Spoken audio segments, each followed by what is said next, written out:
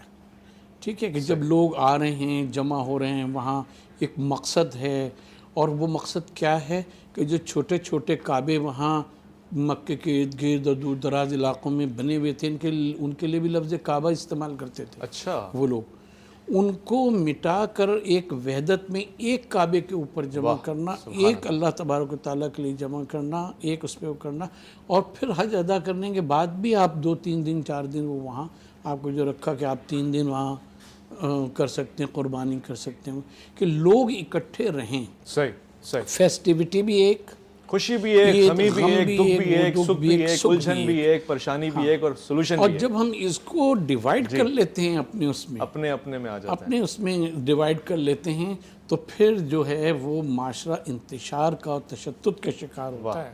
انہی موقعوں پہ جن آپ ذکر کریں نا، نبی کریم صلی اللہ علیہ وآلہ وسلم کی ولادت کا موقع ہو، حسین کی شہادت کا، اہل بیت کی شہادت کا موقع ہو، عید کا موقع ہو تو چاند پہ لڑیں گے، بقرعید کا موقع ہو